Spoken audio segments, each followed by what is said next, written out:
तो हाय बच्चों, सीयूटी 2026 के एग्जाम में सबसे डिसाइडर अंतिम 180 दिन का समय बाकी है। और ये डिसाइडर इसलिए है क्योंकि जो आपने अभी तक किया वो मैटर करता है, लेकिन अगर आपने अभी तक कुछ नहीं किया और आप अभी चीज़ों को बदल लेते हैं तो यहाँ से जो आप करेंगे वो आपके रिजल्ट और आपके सिलेक्शन को डेफिनेटली चेंज करेगा।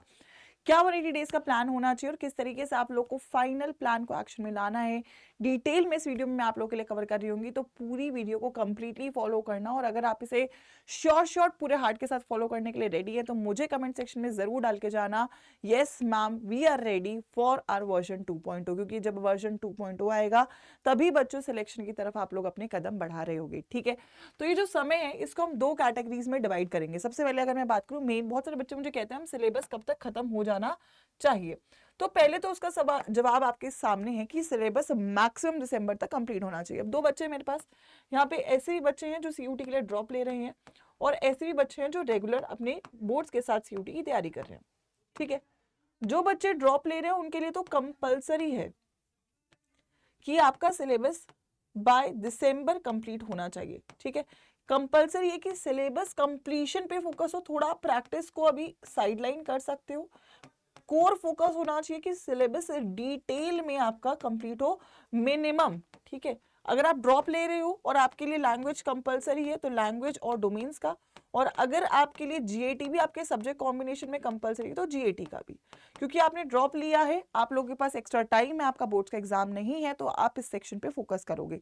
ठीक है, लेकिन अगर फॉर एग्जांपल आपका जीएटी एक सब्जेक्ट में नहीं लग रहा तो आप उसे पैरेलली प्रिपेयर कर सकते हो। डोमेन्स को 100% करना है, लैंग्वेज अगर कंपलसरी जैसे ह्यूमैनिटीज कॉमर्स में तो लैंग्वेज को भी 100% पूरा करते हुए चलना है। सिलेबस फोकस करना है, सिलेबस कंप्लीट करना है। ठीक है, डिटेल में करना है, ये आपका गोल होगा 60 डेज के अंदर करने का, क्योंकि आपने ऑलरेडी काफी टाइम अभी तक निकाल दिया है तो अब आपको थोड़ा टाइम बाउंड होकर तैयारी करनी है। अगर आप रेगुलर स्टूडेंट है तो आपका गोल होगा नवंबर, क्योंकि यार देखो दिसंबर में आएंगे प्री बोर्ड्स। ठीक है, नवंबर में एटलीस्ट डोमेन्स का सिलेबस पूरा होना चाहिए। ठीक है, ठीक है, नवंबर में डोमेन्स, अगर आपने अभी तक कुछ पढ़ना शुरू नहीं किया, अगर आपने थोड़ा पढ़ाई शुरू कर रखी है और आप ठीक ठाक तरीके से पढ़ रहे हो तो नवंबर में अगर आपका लैंग्वेज जैसे ह्यूमैनिटीज कॉमर्स वाले बच्चों में लगेगा तो एटलीस्ट 50% लैंग्वेज भी होना चाहिए, और अगर जीएटी लगेगा तो सो विद जीएटी। अगर आपने अभी तक कुछ नहीं पढ़ा है तो आप मिनिमम डोमेन्स का सिलेबस कंप्लीट करेंगे, क्योंकि ये आपका डायरेक्टली बोर्ड्स में आएगा। ठीक है, सिमिलरली अगर मैं दिसंबर में बात करूं तो दिसंबर में प्री बोर्ड्स मैक्सिमम बच्चों के होंगे, प्री बोर्ड्स के साथ आपका एक रिवीजन होना चाहिए आपके डोमेन्स के सिलेबस का। ठीक है, गोल ये होना चाहिए कि नवंबर दिसंबर में मेरे मिनिमम जो डोमेन्स है वो कंप्लीटली प्रिपेयर हो जाए, क्योंकि आप लैंग्वेज जीएटी को अपकमिंग जैसे बोर्ड्स कंप्लीट हो जाएगा उसके बाद भी टाइम दे सकते हैं। लेकिन हाँ, डेफिनेटली उतना टाइम नहीं दे सकते जितना आप वो बच्चा दे रहा होगा जिसने अभी तक पढ़ा होगा या जो अभी भी थोड़ा थोड़ा पढ़ ले। तो अगर आप अपनी लिमिट्स को थोड़ा पुश कर सकते हो तो आप लोग पैरेलली एटलीस्ट लैंग्वेज का प्रैक्टिस क्लास कर लो, ताकि आपको एक आइडिया हो जाए कि क्या है, क्योंकि लैंग्वेज और जीएटी कंप्लीटली न्यू है। डोमेन्स फिर भी सिमिलर है, लेकिन डोमेन्स अभी करना ज्यादा जरूरी है क्योंकि डोमेन्स आपके बोर्ड्स में आएंगे। ठीक है, तो आपको ये 60 डेज का पहले बात तो क्लियर होना चाहिए कि अक्टूबर दिसंबर में क्या करना है। अगली बात आती है जनवरी और मार्च की। जनवरी से मार्च की यहाँ पे आपके पास लंबा समय है। ठीक है, 90 डेज।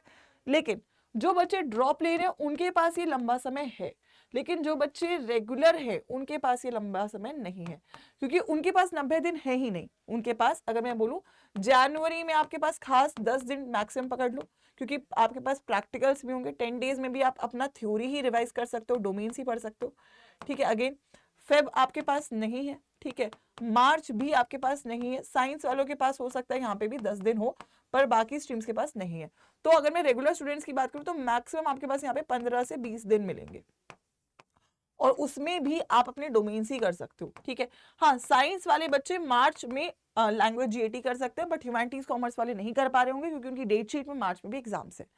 ठीक है, सो रेगुलर वाले बच्चों के पास एक ही ऑप्शन है कि दिसंबर तक खत्म होना चाहिए सिलेबस। ठीक है, ताकि आपका ये जो टाइम जाएगा बोर्ड्स में वो जाना ही जाना है और ये अच्छा करना है। ठीक है, इसमें कोई कोताही नहीं होनी चाहिए, ये तभी अच्छा होगा जब दिसंबर तक सिलेबस पूरा होगा। जो बच्चे ड्रॉप ले रहे हैं उनके पास यहाँ पे अब समय है। ठीक है, फॉर एग्जाम्पल अगर आपने ऐसा किया कि मैं पहले डोमेन कंप्लीट कर लेता हूं तो यहाँ पे अब आपका लैंग्वेज और जीएटी पूरा होना चाहिए डिटेल्ड। ठीक है, अगर वो आपके सब्जेक्ट कॉम्बिनेशन में इंक्लूडेड है। ठीक है, पैरेलली आप यहाँ पे जो पीवाईक्यू बुक है वो स्टार्ट कर सकते हैं। पीवाईक्यूज का प्रैक्टिस एटलीस्ट आप स्टार्ट करते हैं, या ई बुक्स जो आपके पास है वहां से प्रैक्टिस स्टार्ट करिए। ठीक है, एटलीस्ट आप यहाँ पे वीक में एक टेस्ट लगाइए मिनिमम पर सब्जेक्ट का। ठीक है। तो यहां से अब आपका क्या होगा, रिवीजन फेज स्टार्ट हो जाएगा। ठीक है, इन बच्चों का मोमेंटम बना हुआ है क्योंकि इन्हें ऑलरेडी बोर्ड्स की वजह से इनका मोमेंटम बनेगा। अब आपका मोमेंटम नहीं बना है तो आपको मोमेंटम टेस्ट सीरीज के थ्रू बनाना शुरू करना है।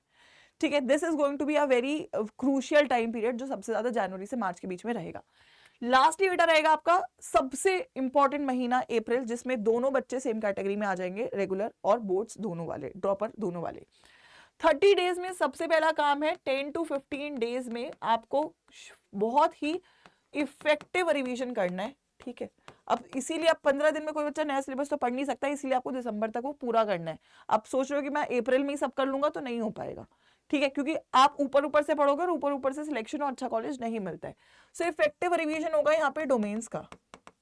ठीक है, प्लस अब आपने अगर लैंग्वेज जीएटी नहीं पढ़ रखा है तो ये भी बहुत इंपॉर्टेंट रहेगा, लैंग्वेज को पूरा पढ़ना ही पड़ेगा, स्पेसिफिकली आर्ट्स और कॉमर्स वाले बच्चों को। ठीक है, लैंग्वेज और जीएटी। ठीक है, अब अगर लास्ट के 15 डेज में 15 डेज के आगे तरीके से ही रैपिड रिवीजन होगा, इसलिए मैं बोल रही हूँ थोड़ा सा पढ़ के आइएगा, ताकि कुछ ऐसा ना हो कि एकदम नया नया ही देख रहे हो।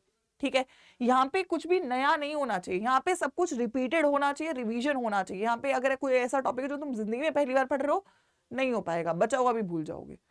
ठीक है, तो ये 30 दिन कुछ नया पढ़ने के लिए नहीं है, ये आपके कंसेप्ट को स्ट्रेंथन करने के लिए। प्लस इसके साथ पीवाईक्यूज लगाने 3 सालों के। ठीक है, 3 सालों के पीवाईक्यूज लगेंगे, प्लस मिनिमम 10 टेस्ट तो लगाने हैं। ठीक है, 10 टेस्ट सीरीज लगनी चाहिए पर सब्जेक्ट की। अब आप सोचो 30 दिन में ये सब हो सकता है? ये वही बच्चा कर सकता है जिसने ये बहुत अच्छा कर रखा है, तभी वो टेस्ट पे, क्योंकि 30 दिन ये टेस्ट के लिए, आपके रिवीजन के लिए, कुछ नया पढ़ने के लिए नहीं है। तो अगर आप ये स्टेप बाय स्टेप पूरा करते चलोगे बच्चों, तो आप लोग पेपर में बिना किसी डर के, बिना किसी प्रेशर के बैठ रहे होगे। वरना डर इतना लग रहा होगा कि कुछ समझ ही नहीं आ रहा होगा कि क्या पढ़ा है क्या नहीं पढ़ा, और हर जगह से कुछ ना कुछ ढूंढने की कोशिश करोगे। What really matters is the goal. आपका गोल क्या है? आपका क्या गोल केवल मैम मेरे फॉर एग्जाम्पल 100 नंबर आ जाए, 250 में से चलेगा? मैम मेरा गोल है मैम मेरे 150 नंबर आ जाए, या मैम मेरा गोल है कि मेरे को हाईएस्ट लाना है, और हाईएस्ट नहीं तो मेरे को इस कॉलेज, जो कॉलेज आपको जाना है वहां जाना है, मेरे को बोर्ड्स में इतना नंबर लाना है तो लाना है। गोल क्या ये मैटर करता है, उसके अकॉर्डिंग आप काम करते हो। अगर आपका गोल ये है तो ये तो शायद यार लक के बेसिस पे भी आप कर लो, अगर आप थोड़ी मेहनत लास्ट में कर लो। लेकिन अगर आपका गोल ये है तो आप लोगों को अभी पढ़ना शुरू करना पड़ेगा। जिस तरीके से मैंने आपको जिस महीने का बोला उस महीने से पढ़ना पड़ेगा। If you want that, you have to promise it in the comment section, because if you speak it out in the universe it happens and then you work for it. अब क्यों मैं आपको बोल रही हूँ कि अभी आप कर सकते हो, क्योंकि दिसंबर तक सिलेबस खत्म करना अपने आप में एक बहुत बड़ा चैलेंज है, बोर्ड्स का रिवीजन करना एक और चैलेंज है, सीयूटी का रिवीजन करना एक और चैलेंज है। What we have is the best thing, जो आप लोग के लिए दिवाली पे हम लोग ऑलरेडी लेकर आ चुके हैं, वो ये है, पहली बात मोस्ट अफोर्डेबल, यानी कि आपके मिनिमम प्राइसेस पे 50% के डिस्काउंट के साथ आपको महापैक्स और बैचेस मिल रहे हैं, और महापैक भी बहुत ही मिनिमम प्राइस पे मिल रहे हैं। पहली बात तो कोड यूज करोगे Y513 इस बैच को यूज कर डिस्काउंट यूज करने के लिए। साथ में आपको गिफ्ट्स भी मिल रहे हैं, जिसमें बैच फीस रिफंड भी हो सकती है, जिसमें आपको वॉचेस मिल सकती है, बुक्स मिल सकती है अगर आप बैच ज्वाइन करते हो। और तीसरा आपको मिलता है श्योर सिलेक्शन का गारंटी। ठीक है, क्योंकि वी आर श्योर कि आपको ये मिलेगा ही मिलेगा। एंड मोस्ट इंपॉर्टेंटली आपको क्रैश कोर्स भी फ्री मिलता है क्लास 12th का, अगर आप एक सिंगल बैच को ज्वाइन करते हो तो। ठीक है, तो मैं एक बार आप लोगों को डिटेल में बता देती हूँ कि आपको बैच को कैसे ज्वाइन करना है, और इस ऑफर को कैसे यूज करना है, और इस वक्त शुरुआत कैसे करनी है। ठीक है, आप लोगों को अड्डा 247 की वेबसाइट पर ही जाना है। ठीक है, या फिर आप ऐप भी यूज कर सकते हो। ठीक है, यहाँ पे आप लोगों को ऑल कोर्सेज में जाना है। मैं सजेस्ट करूंगी सभी लोग महापैक को ज्वाइन करो, क्योंकि महापैक का प्राइस एक बैच के प्राइस पे मिल रहा है आपको। ठीक है, महापैक प्रो बुक्स के साथ है, तो अगर आप बुक्स के साथ लेना चाहते हो तो बुक्स के साथ लो, अदरवाइज आप एटलीस्ट विदाउट बुक्स ले लो, जो भी आपकी स्ट्रीम का महापैक है। ठीक है, महापैक का जो प्राइस है जो आपको अभी मिल रहा है with the code Y513, that is the highest discount code, is 8159। Generally इस प्राइस पे आपको एक सिंगल बैच मिलता है, बट इस बार आपको पूरा का पूरा महापैक मिल रहा है, जिसमें सारे लाइव बैचेस कवर्ड रहेंगे, सारे अपकमिंग क्रैश कोर्सेज कवर्ड होंगे, सारी टेस्ट सीरीज कवर्ड होगी, और आपकी सीयूटी काउंसलिंग की मेंटरशिप भी कवर्ड होगी। तो मतलब आपको अब से लेके एडमिशन तक इसके बाहर तो कुछ करने की जरूरत पड़ने नहीं वाली है। ठीक है, अगर आप एक सिंगल बैच भी लेते हो तो आप लोग बैच भी ले सकते हो, 2 बैचेस आपके लिए वर्क कर रहे हैं। ठीक है, इस वक्त अगर मैं बात करूं तो एक रेगुलर बैच है आपका एम्बिशन बैच, ठीक है, और ड्रॉपर्स के लिए सफलता बैच। ठीक है, तो सिंगल बैच भी ले सकते हो, उसका price with the code Y513 is somewhere around 6,200 और 500। सो बैच का प्राइस भी मिनिमम है, डेफिनेटली 6,000 के आसपास है जहां तक मुझे लगता है, सेम कोड के साथ। और महापैक आपके सामने ये है। तो मेरे हिसाब से तो ये बेस्ट ऑफर है, ठीक है।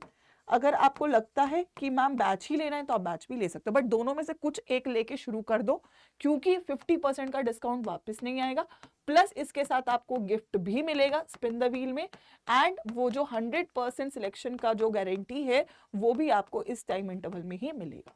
तो make the most of it, किसी भी हालत में इसको नहीं छोड़ना है और इस प्लान को फॉलो करना है। रेडी हो प्लान फॉलो करने के लिए तो कमेंट में डाल के जाना, और कोई भी डाउट है तो मुझे मेल कर सकते हो on my email ID, that is ayushi.sharma@adda247.com। लेकिन सिलेक्शन के लिए क्या तुम्हारा गोल है वो मुझे कमेंट में डालना, क्योंकि जो गोल है उसी के लिए आप काम करते हो। ऑल द बेस्ट बच्चों, गो फॉर इट।